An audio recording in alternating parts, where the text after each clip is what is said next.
This YCN segment is brought to you by Mount Sunapee Resort. Fun for all seasons.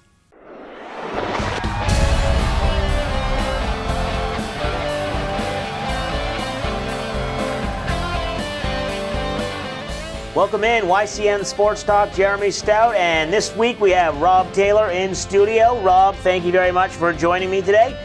Rob is the Executive Director of the Lebanon Area Chamber of Commerce, and Rob, big Celtics fan, we know that. You're a happy guy.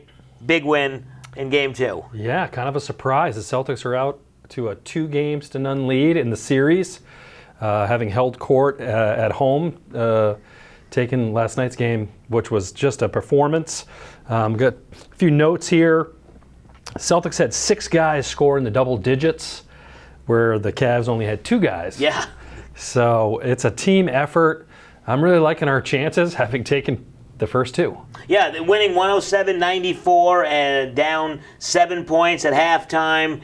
14-point swing in that third quarter, up 7 going into the fourth quarter. And as you mentioned, the 2 guys, obviously Kevin Love and LeBron James, really the only 2 guys who got into any rhythm at all. Celtics, just from the get-go, even though they were down early, they were looking good. They were never out of this game. These 2 wins, pretty convincing. It's not like it's just, oh, we're going to win at the end of the game. The fourth quarter was all Celtics. Game 1 was basically all Celtics from the beginning. This team, they're favorites now going into Cleveland. There's no doubt about it. And what's surprising to me is the Celtics are a young team. They're starting 3 guys. I got them listed here. Jaylen Brown, 21 years old. Jason Tatum, 20. Terry Rozier, 24. Unbelievable. 3 out of the 5 starters under 25. So that's a young team.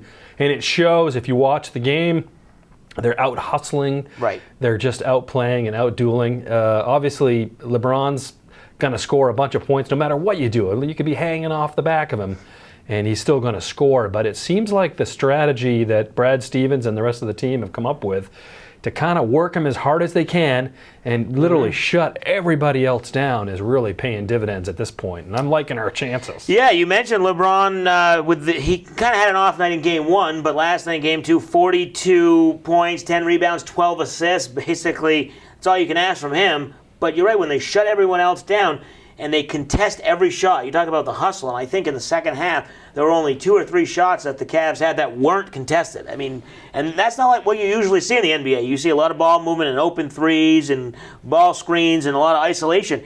Every basket almost, or every shot was contested. It looks like that strategy of having LeBron just do his thing, shut everybody else down, is working so far. Yeah. And will it work going into Cleveland? I looked at some stats from last night's game, and the thing that really stood out to me was the turnover differential. Yep.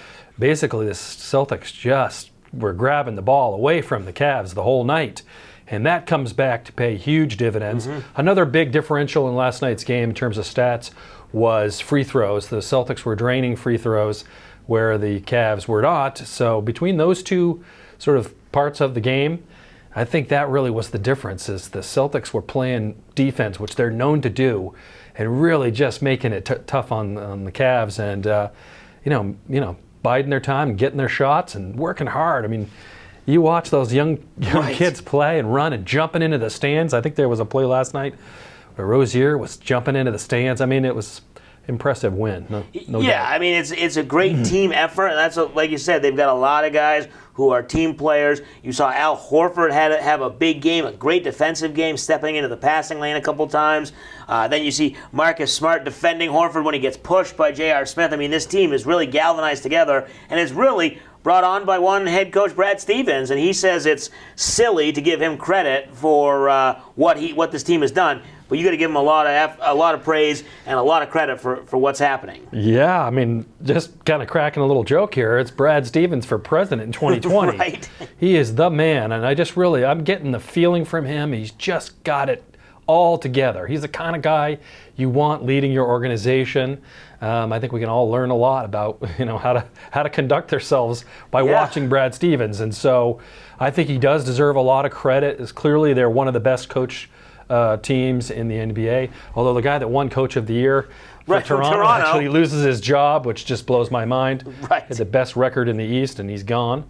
So, what have you done for me lately? I guess. I guess so. and you're right. Brad Stevens has just been amazing this whole year. His whole career in Boston as a coach, every year he's gotten better. And here they sit with probably their best player, or their two best players, definitely Hayward and Irving, not playing, out for a lot of the season.